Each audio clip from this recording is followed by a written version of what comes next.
Welcome to the Employee Safety Podcast from Alert Media. We provide business professionals with insights and ideas for protecting their people from the vast array of threats facing organizations today. Each week, you'll hear advice and best practices from an experienced safety leader. Here's your host, Peter Steinfeld. Hello, everyone. Welcome back to the show. Six Flags Entertainment Corporation is the world's largest regional theme park company with 29 parks across the United States, Mexico, and Canada. Their parks operate like a city within a city, keeping guests safe with medical services, fire departments, dispatch centers, and internal emergency operators. Overseeing it all is our guest today, Jason Freeman. Jason's held 7 roles at Six Flags, beginning his career in 1984 as a security and EMS supervisor. Today, he's Corporate Vice President of Operations, Public Safety, Maintenance, and Engineering.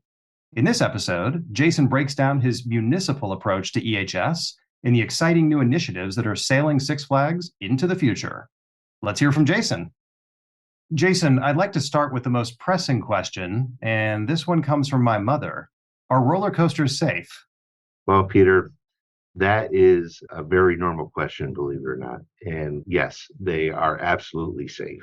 We operate a very safe industry.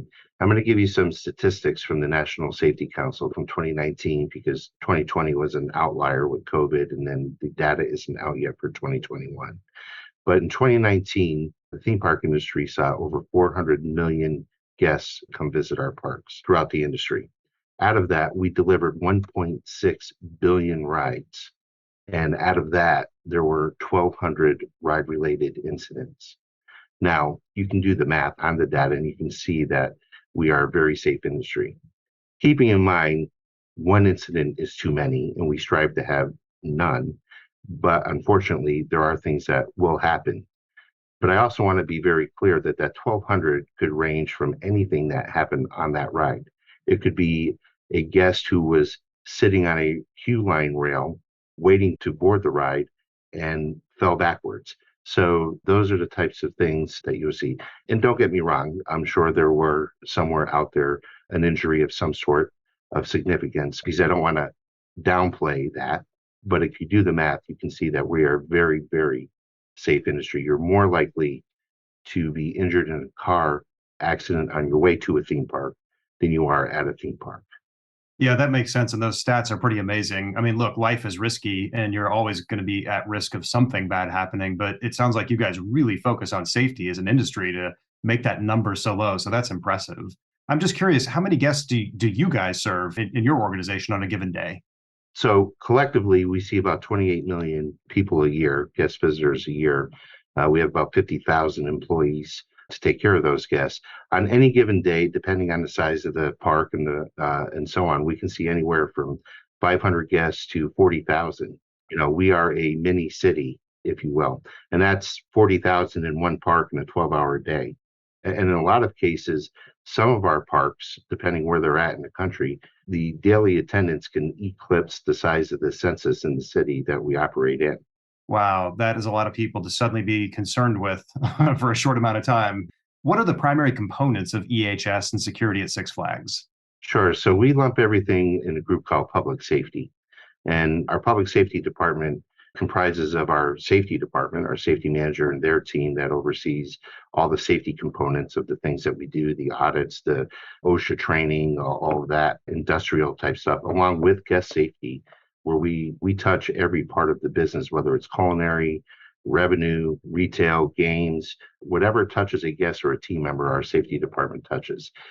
Also in public safety is our EMS department. Every one of our parks, we have our own EMTs and paramedics. In some of our parks, we do our own ambulance transporting. And in some parks, we actually have our own fire department. And then, of course, every park, we have our own proprietary security department. And again, we operate just like a mini city. We have our own computer-aided dispatch centers. We dispatch, we have our own emergency lines, our own E911 system, if you will, internally. And we dispatch out just like you would do if you were to call 911 at your house. You will get a public safety representative, a security officer, a EMS professional, and so on. That's really incredible. And I know you've been with the organization for a long time. Was it like this structure from day one, or did that form over many, many years of hard-learned experience? Yeah, so when I started a long time ago, this is my 38th year with Six Flags, and back in the days when I started, the safety departments as they are today were just coming into existence. So I was fortunate enough to be on the ground level and foundational level to help build the structure of what you see today in most theme parks of what a public safety department is. And it has definitely grown over time and has matured and become a very well-rounded operation to focus on guest and team member safety. Just takes time, learn from all the experiences day to day, and then build it up and Absolutely. respond accordingly. It's great that it sounds like you guys are really adaptive to what you experience out there. Yes, absolutely. That's the name of the game, right? We have to be adaptive. We continually look at our operation every day. We make changes as need be. We don't rest on our laurels in any sense of the imagination. When you're dealing with public safety, you have to be nimble and you have to be reactionary as well as proactive, right? The overall opportunity is to be proactive and try to stay ahead of the curve. But there are times that you get a curveball thrown at you and you have to be reactive to that. But those that are successful are the ones that can be that nimble. After 38 years, I bet you've seen everything. Well, I like to believe that, but every year there's something new that comes my way that I may not have seen coming. And the reality is, when you deal with the public or you deal with 50,000 employees, there is always going to be something that comes up that you may not have been ready for or thought you were ready for. And you just have to be able to switch gears and be on top of it.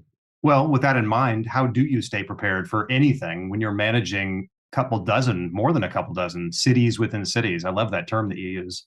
Well, it all starts with the people that I work with and that work for me, right? I mean, I have very qualified public safety managers at all of our parks, plus their supervisors, plus their line level team members. In our company, and it sounds cliche, but we really do believe it. Safety is the foundation of everything we do, and every employee, whether you're a part of public safety or not, has a very important role to play into that. And we just do a lot of training and education and programs and things to ensure that our team is ready to handle any type of crisis that can happen at any level too. So we have very tried and true procedures for disaster planning and active shooter and all those things, but we just don't rest on, hey, we have a policy. We actually, every year, each park does multiple types of training and drills and that type of thing, working with our outside resources, our partners from government agencies such as fire to police, Homeland Security, FBI, you name it, we deal with them usually, because when you have that many people coming through your property, again, we are a city within a city. So we have to be prepared. We have to be prepared that if we operate in an area where there are tornadoes and a tornado hits a community, well, we might have to be self-sustaining until resources get to us because they're tied up handling what's happening in the community and depending on what their level of availability is. So we prepare to ensure that we can handle ourselves for the time frame that we think we may need to. And so our guests can and our team members can come either to work or play and know that they're in a safe environment. That's great. Do you have any particular stories where one of your teams handled an incident in a really good way? I'd just love to know how issues are reported in your organization and then how they're acted on at Six Flags. Sure. So, we are almost instantaneously aware of everything that's happening within our parks. Right? So we have a very clear chain of communication of when things are happening.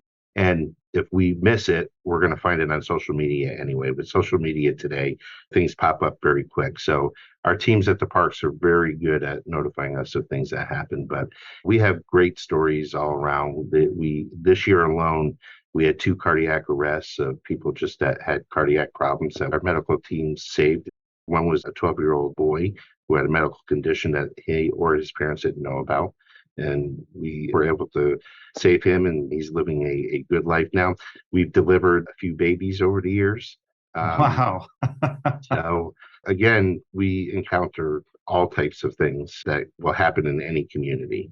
So, similar to airlines, amusement parks are held to a very high set of safety standards where safety is under heightened scrutiny in the public eye, like you just said. People have their cell phones, they're recording things. So, how do you communicate to the public the steps that you take to keep the park safe?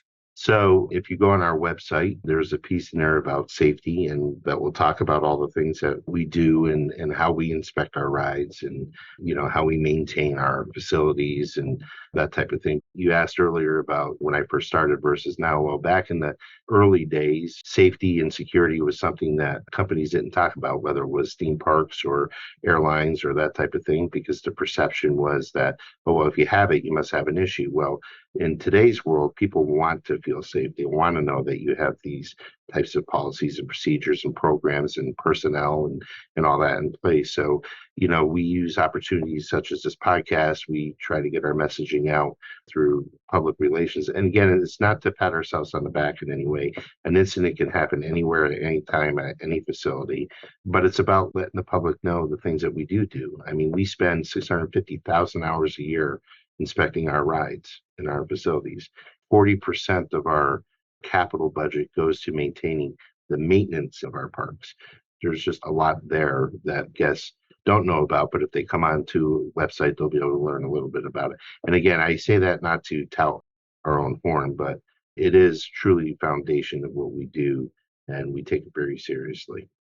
Well, if you think of all those rides that you guys offer, you can have billions of them. And if they all go well, no one really remembers them that long. But if there's one incident, man, that gets seared into people's memories. So you have to put safety first and foremost. I think we do. And every one of our team members, if you're a ride operator, whether you're a teenager or somebody in their mid of life, gets the same training. Everybody gets the same amount of training, the same type of training. So, it is a consistent program that keeps people safe. And listen, we operate in layers. You've probably heard that before, whether it's safety or security. And so there's multiple layers of things that we do.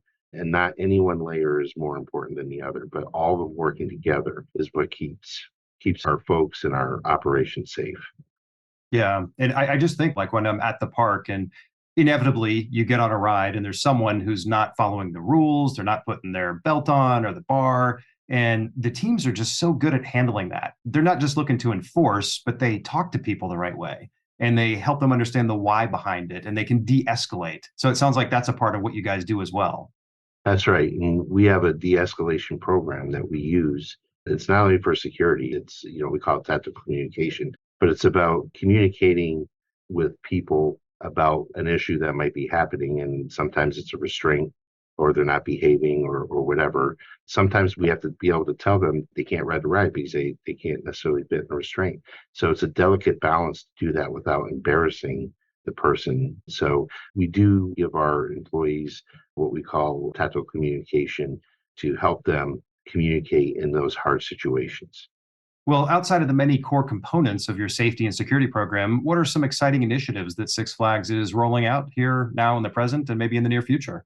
Yeah, so, we are heavily focused on technology and we are looking to technology to better the guest experience, to enhance our team members' workability, to make their work environment better for them as well. So we're looking at a lot of different type of technologies that might be able to help us in that plight. So on the security side, specifically, I can speak to the role of a security officer is to patrol, observe, and report.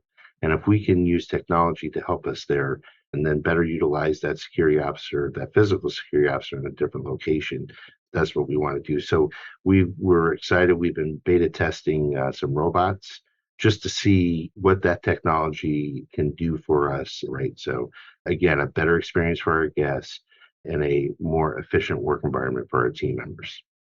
It's probably a pretty fine line that you have to walk between your guests feeling like they're being maybe spied upon and you're trying to get them kicked out of the park versus, no, we're just doing this for your safety. How do you navigate that? I mean, first of all, it starts with communication. We have very clear signage and policies on our website that say, hey, we have a code of conduct that we expect you to follow. It's a zero tolerance code of conduct. And if we find you in violation, you will be asked to leave for the day, or sometimes maybe a little bit longer, depending on what happens. So it is a fine line. And again, we are not out there looking for somebody doing something wrong, but we are out there proactively to ensure that things don't happen. And if we come across it and we get informed about it, we will address it. We're not out there actively seeking it, but everything that we're doing is in a proactive stance. Yeah, I mean, it seems like even just regular corporations have this issue. The first time people meet security is when they've done something wrong and they're in trouble. And that's not the right way to approach it. It should be just part of the business. People should see the security officers like waving hi and they're part of the experience. And that calms everyone down, I think. Yeah, and that's how we operate. Our security officers are front and center. You'll see a lot of them in parks. And listen, we train our security folks to think you're 98% guest service, 2% we need you for security. So you're usually the first person a guest sees, or even a team member, and the last person they encounter as they leave. So our security officers need to be guest centric, team member centric, very positive.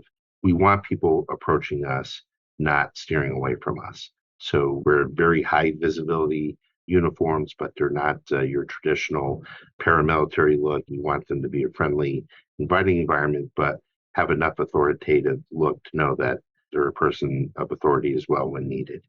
Is there other tech that you're looking into to help with this, to reduce the human element, to detect things like people carrying guns or whatever? Yeah, so we've had metal detectors as a company since 1988, I believe, but we've actually invested in new technology, a new type of metal detector that is AI intelligent, and it's much less intrusive than normal metal detection. So you basically free flow through the device instead of one at a time, and it will identify an item that we may not want in the park. And it does it by putting an orange box on where that item is. So we're not arbitrarily looking through somebody's belongings if we don't need to, right? It allows almost 3,000 people an hour through. Oh, Uh, wow. so we get a lot of people through. It's unobtrusive. In fact, most people don't even know they're going through it. But we do have signage that says you're being screened. Traditional metal detection has about a 32% alarm rate, and that's your cell phone and your keys and things of that nature. Well, this new technology, it knows what a cell phone is, it knows what a set of keys is. And so it just allows you to come through at a free flow, unobtrusive. And then if we do have to stop you, we know exactly where it is that we want to check. It'll identify where exactly the item is. Yeah, it's a double win for your guests. Not only are they having a better experience just getting through that checkpoint than they were before, but they're also safer. That's right. They're also safer. And it's, in the day of COVID, you want to be touchless as much as you can. And this technology allows us to do that. And those are the technologies, again, that we're looking for. As I said, what delivers a best experience, but also delivering on the safety that we're looking to keep in hand. So this is one of those technologies that really is a win for the guests. Because if you think about traditional metal detection, whether you're at a sporting event or the airport, it's one at a time. It goes off. The screening procedures are just much different. One of the things I've noticed over the years at the parks is that you've been adding a lot of additional accommodations for those with disabilities. Can you talk more about that?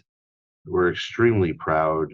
In particular, we have just rolled out this year what we call a supplemental restraint harness that our engineering team designed.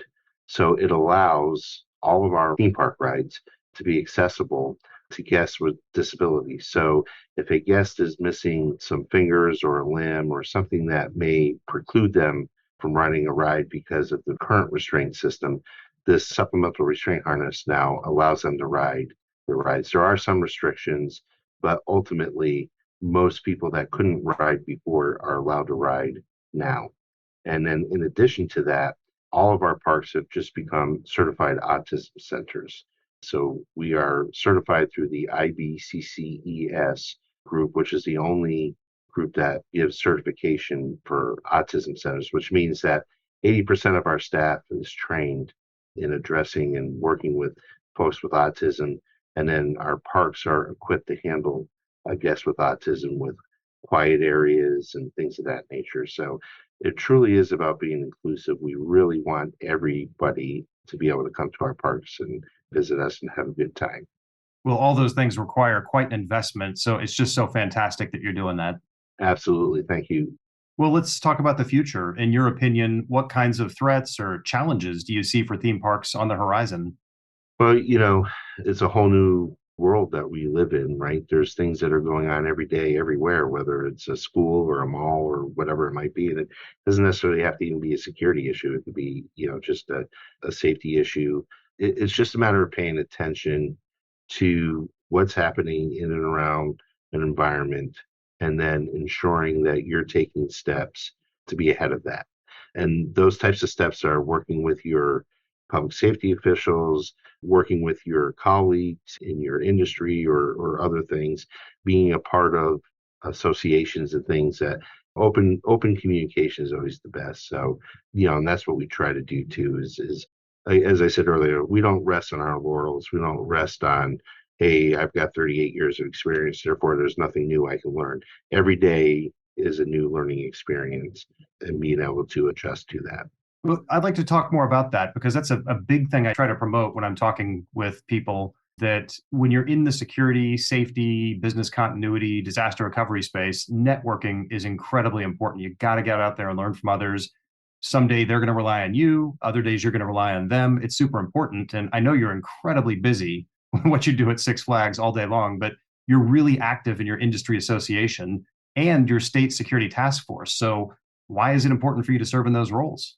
Well, just as we were talking, right? I mean, if I'm not talking to people in the industry that work with me, and it doesn't have to be the theme park industry, but whether it's the security community or the safety community or whatever it might be, that's where you're really going to understand what's happening in and around you and what's going on in your environment. So it's very important to network, and we promote that very much within our company. And we always tell our public safety professionals, our leadership at the parks, is the day of the event, if you have an event, is not the day that you should be meeting your public safety officials. You should be working hand in glove, and it goes beyond public safety. It's just working with other colleagues. If you're trying to find a policy, there's probably one that's been written that's good. There's no reason to reinvent the wheel. It's about coming together and learning how somebody handled an issue that might better you in the future. So always be open-minded to change. That's one of the things that I preach all the time, especially to our younger managers that are just coming in. Always be open to change. Always be open to hearing ideas, and from any level of person that you're working with too. They might have that idea that is going to be the one that you're looking for, that you need. And so don't ever be closed-minded to any of that. And I bet the longer you've gotten in your tenure, the more open your mind has become.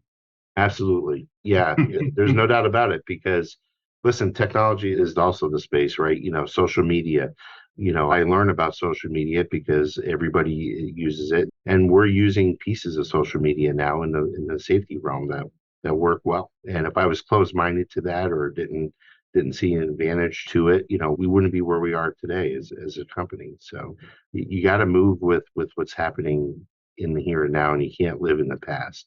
Although there are very good things that you just don't want to toss out that are tried and true, and you want to stay to that as well. But you have to be open-minded to what's coming in front of you. Yeah, and you've got to do it at a faster pace than ever before. So it's that calculation has to happen quickly. Absolutely. Well, Jason, we appreciate you taking time to join us today. You've had, I think, an incredible career, and it's really fascinating to hear how you manage EHS for such a really sprawling organization, a lot of locations. Well, I appreciate the invitation, being able to talk to the listeners, and look forward to hearing your future podcasts as well.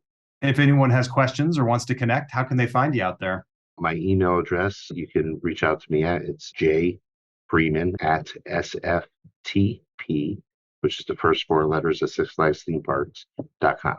Well, thanks to Jason and to all our listeners for tuning into the Employee Safety Podcast. You can subscribe to the show at Alert Media's website or on your favorite podcast player. As always, we would appreciate a rating on Apple Podcasts or Spotify. Have a safe week, everyone. Thank you for listening to the Employee Safety Podcast from Alert Media, the industry's most intuitive emergency communication and threat intelligence solution.